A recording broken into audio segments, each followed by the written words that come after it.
Can Jared Goff and Sean McVay ever surpass Belichick and Brady? Well, first, age-wise, they're on the right trajectory. They're on the right path. Goff was 24, his first Super Bowl appearance, which was just this past one. And Brady was 24 as well, so they're on the right path. McVay is a lot younger during his first Super Bowl appearance, and Belichick was 49. So in terms of age, they're in the right ballpark.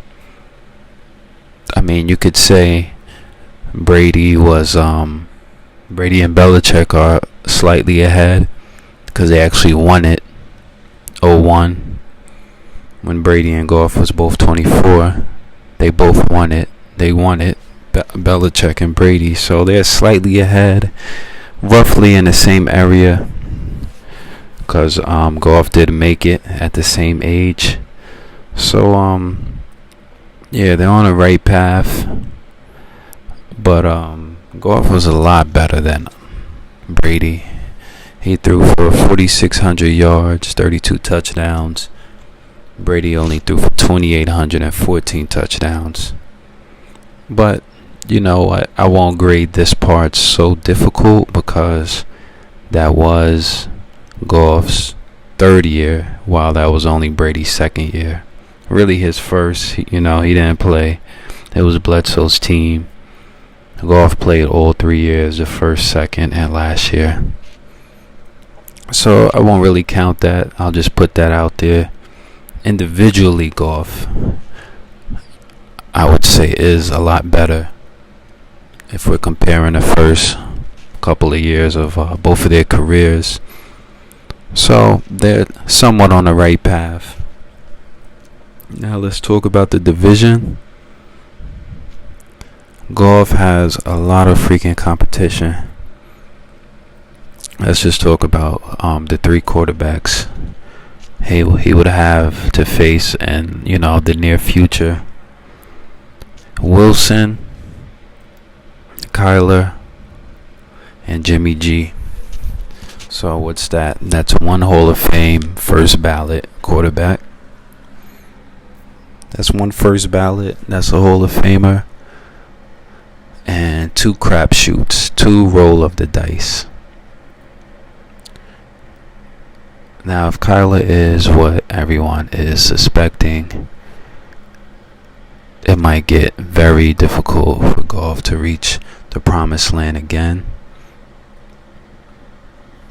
So that would basically be Kyler for the next 15 years, 8 to 12 time Pro Bowler, 7 to 9, 10 All Pros, 2 MVPs, if he is what we think he's going to be, which is just basically like people calling him a Wilson 2.0 with the combination of an explosive offense with Cliff. So that will make things very difficult, especially the fact that it's going to be the next decade and a half due to, he is a rookie, young. And then another crapshoot, Jimmy G. So that's another crapshoot. We don't know. Well, not talent-wise, a crapshoot. From an injury perspective, we don't know what he's gonna be. 2016, he hurt his shoulder, and then 2018, last year, tore his ACL. So that's two pretty significant injuries. And the interesting thing about that is he's still probable. It's not a shoo-in. It's not a guarantee he's playing week 1. So that's two crapshoots that can go either way for Goff as far as quarterbacks in his division. It could be two great quarterbacks. Well, we already know what Wilson is. We already know his pedigree, who he is. Been to the Super Bowl twice, won one. We already know. So I'm mainly talking about Kyler and Jimmy Garoppolo. So that's possibly two guys that can be great or bad. Jimmy G may never recover, or he may do what we know he's capable of doing. Let's not forget, as a starter, 8-2, people, 8-2. When he's on the field, he can play. He can flat out ball.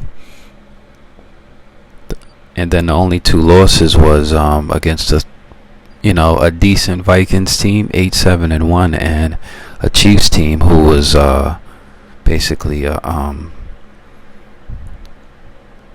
offsides call away from a Super Bowl appearance with the 2018 MVP explosive offense. So those are his only 2 losses. Jimmy G can ball, but we don't know how he's going to return from this injury.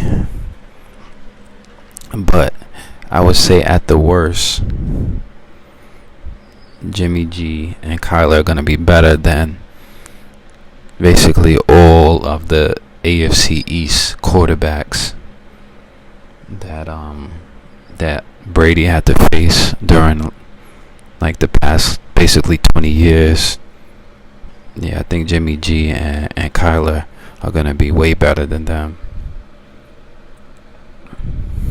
Like Tyrod Taylor, Pennington, those 2 are going to be like I said, we don't need to talk about Wilson. All of those AFC East quarterbacks from 2000 to present, Chad Pennington, all those guys, Taylor, Bledsoe, Wilson, you can put them all together, multiply them by 20, and Wilson is better than all of them. So as far as Garoppolo and Murray, I think at the worst they'll be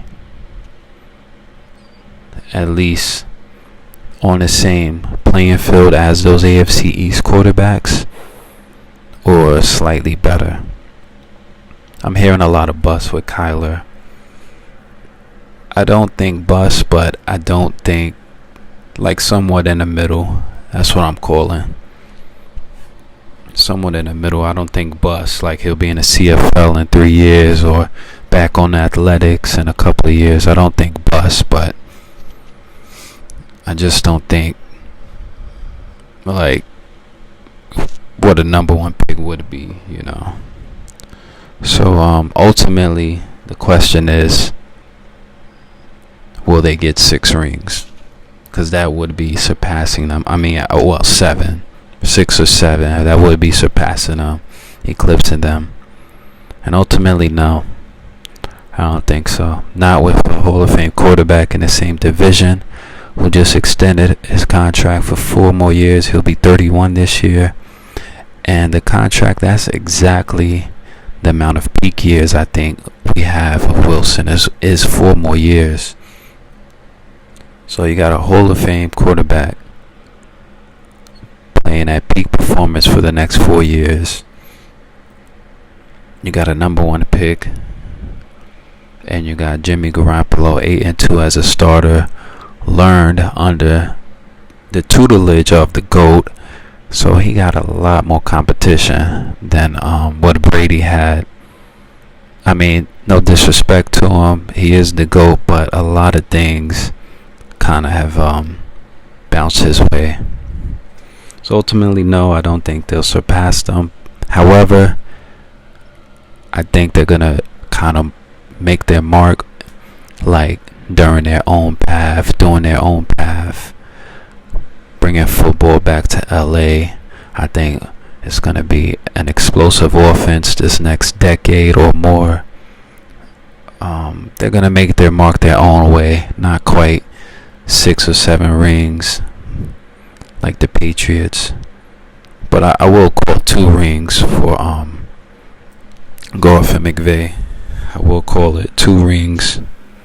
So yeah, that's all, folks. Make sure you guys like, comment, and subscribe.